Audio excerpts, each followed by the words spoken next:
என்ன குடியா விடுங்க முடியா வாயா அப்படி விட போறியா ஏய் விடுங்கயா விடுங்க என்ன கேளுங்க சொன்னா கேட்க மாட்டேன் ஏய் எஸ்கேப்டா விடுங்கயா விடுங்க வாடா ஏய் வந்துரு விடுங்கயா அவனை ஏய் போடாதீங்கடா வாடா ஏய் ஏய் இதுகிட்டே ஒரே கட்டியா போடா போடா வாங்கடா வா வாடா ஆஸ்கல் போடா ஏய் வாய் நடங்கடா விடுங்க சார் அண்ணா ஷூட் பண்றீங்க விடுங்க சார் அவன் தான் சார் எல்லாமே ஜி பிளேயர் சார்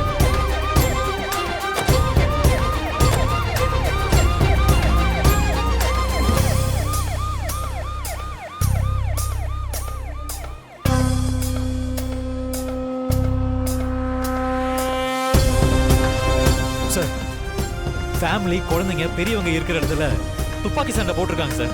சீரியஸா ஆக்ஷன் எடுங்க சார். நான் கம்ப்ளைண்ட் கொடுக்குறேன் சார். சிசிடிவி ஃபுட்டேஜ் எல்லாம் இருக்கு, யாரையும் விட்டுறாதீங்க. அதெல்லாம் நாங்க பாத்துக்கிறோம். நீங்க ஹோட்டலை மூடிட்டு கிளம்புங்க.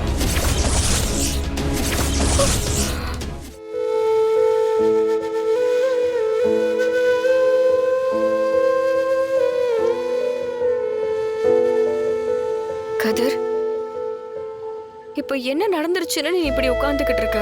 என்னதான் நான் இப்படி கேட்கிறேன்? நான் வருத்தப்பட்டு உட்கார்ந்துருக்கிற மாதிரி எதுவும் நடக்கலையா? ஏதோ ஒண்ணு நடந்துருச்சு, அதுக்காக இப்படியே உட்கார்ந்துகிட்டு இருந்தா சரியாயிடுமா?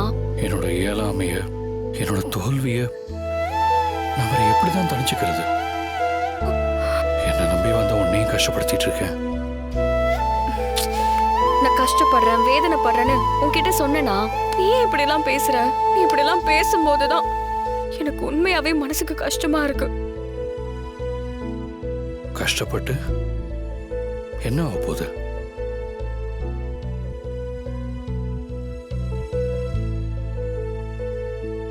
நீயே யோசிச்சு பாரு.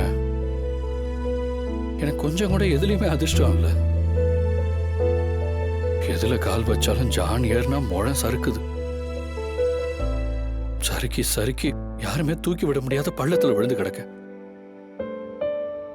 இவ்வளவு கஷ்டப்பட்டு ஹோட்டல் நடத்துறோம். நிம்மதியா ஒரு 10 நாள் ஹோட்டல் நடத்த முடியுதா? முடியலையே. கூட்டம்லாம் பிசினஸ் ஆகல. பரவாயில்ல, கூட்டம் வருது, ஆர்டரும் வருது. ஆனாலும் பிரச்சனை. கடைசியா ஹோட்டலுக்கு இழுத்து முடிச்சு வந்து நிக்கிறேன். கதிர், கஷ்டத்தை பத்தி பேசிக்கிட்டே இருந்தா அதுக்கு முடிவே கிடையாது. அது தீரவும் தீராது. அதுக்காக அத மறக்க சொல்றியா? மறந்துதான் ஆகணும் கதிர். மறந்துட்டா எல்லா பிரச்சனையும் சரியாயிடுமா தானா? பிரச்சனைன்னு வந்தா அதுக்கு முடிவுன்னு ஒண்ணு வந்துதான் தீரும். அப்படிதான் நானும் நினைச்சு சமாதானப்படுத்திட்டு இருந்தேன். ஒண்ணு முடிஞ்சா இன்னொன்னு ஆரம்பிக்குது. என்ன செய்யறது? கதிர், பிரச்சனை அதிகமாகும் போதும் அமைதியா இருக்கணும். அப்பதான் நிதானம் வரும். நிதானம் வந்தாதான் புத்திசாலித்தனமா எதையாவது செஞ்சு பிரச்சனையை தீர்க்க முடியும். என்ன செஞ்சாலும் நான் ஜெயிக்க மாட்டேன்னு எனக்கே நல்லா தெரியுதுனா. ஏன்டா அப்படி சொல்ற?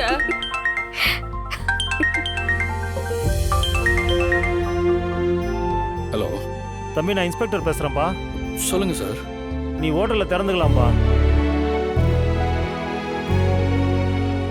சார் அப்படியா சார்? எதுவும் பிரச்சனை இல்லையே? ஒரு பிரச்சனையும் இல்லப்பா. சண்டை போட்டுக்கிட்டவங்க சொந்த காரணத்துக்காக சண்டை போட்டிருக்காங்க. அதுக்கும் உங்க ஹோட்டலுக்கும் எந்த சம்பந்தமும் கிடையாது. பொதுமக்களுக்கும் எந்த பாதிப்பும் இல்லைன்னு விசாரணையில தெரிய வந்துருச்சு. அதனால நீ ஹோட்டலை லீகலா திறந்துக்கலாம்ப்பா. ரொம்ப தேங்க்ஸ் சார். பரவாயில்லப்பா, வச்சிரவா? சரி சார். தானா இன்ஸ்பெக்டர் தான் ஃபோன் பண்ணாரு. நம்ம ஹோட்டல்ல திறந்துக்கலாமா தானா? எந்த பிரச்சனையும் இல்லையா? பாத்தியா, எல்லா பிரச்சனையும் சரியாகும், ஹோட்டல்ல நல்லபடியா திறப்பேன்னு சொன்னல. நடக்குதா இல்லையா? இனி ஒரு குடும்பத்துல இருந்து ஒருத்தனுமே இங்க சாப்பிட வர மாட்டான். வந்தா உயிருக்கு ஆபத்துன்னு பயப்படுவாங்க. இன்னும் என்ன யோசிச்சுட்டு இருக்க? உன் ஹோட்டலுக்கு நீ எந்த ஃபேமிலியும் வராது. எல்லாருக்கும் உயிர் பயத்தை காட்டிட்டேன்னு அந்த போனா சொன்னால, அதான் ஞாபகத்துக்கு வருது. அத பத்தி நீ ஏன் இப்ப யோசிச்சுக்கிட்டு இருக்க? சொன்ன மாதிரி ஜனங்க வரலன்னா என்ன பண்றது? போலீஸ் ஜனங்களுக்கு உண்மையை சொல்ல மாட்டாங்களா? என்ன நடந்துச்சுன்னு ஜனங்களுக்கு தெரியாதா? கண்டிப்பா வருவாங்க. நெகட்டிவா எதுவும் யோசிக்காத. நாளைக்கு ஹோட்டலை திறக்கிறத பத்தி மட்டும் யோசிக்காது.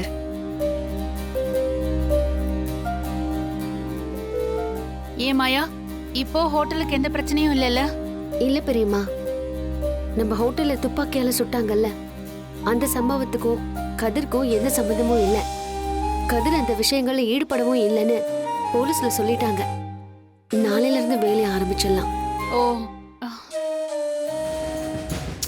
இவங்க ஹோட்டல் ஆரம்பிச்சாங்கன்னா அந்த போனா பார்த்துட்டு விரல் சூப்பிட்டு இருப்பாளா என்ன? இப்ப துப்பாக்கி சூடு நடந்ததுன்னு சொன்னாங்க. அடுத்து ஏதாவது குண்டு வெடிக்க போது பாருங்க. அப்ப நாளையில இருந்து ஹோட்டல் நல்லபடியா நடக்க ஆரம்பிச்சிடும். அதுல ஒரு சிக்கல் இருக்காத்த. பாத்தீங்களா அண்ணி? என்ன செய்யணும்? என்ன பிரச்சனை? இல்ல, இவ்வளோ பெரிய சம்பவம் நடந்திருக்கு. ஹோட்டல்ல துப்பாக்கி சூடு நடந்திருக்கு. பொதுமக்கள் எல்லாருமே ரவுடிங்க சண்டை, தீவிரவாதிங்க சண்டைன்னு ஃபீல் பண்றாங்க.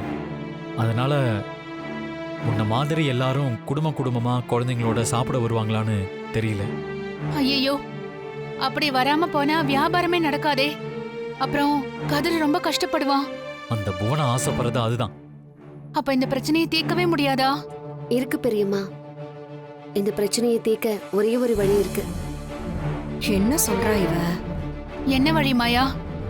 அத கதிர்க்கு சொன்னியா? சொல்லிட்டேன் பெரியம்மா, ஆனா அவனால அதை செய்ய முடியுமான்னு தெரியல. நம்மளாலையாவது ஏதாவது செய்ய முடியுமா? எல்லாரும் நினைச்சா செய்ய முடியும் பெரியம்மா.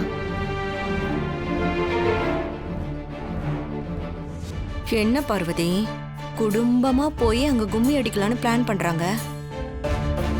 யாரு போனாலும் நம்ம 2 பேர் மட்டும் போகவே கூடாது. ஆமாமா, கண்டிப்பா போகவே கூடாது.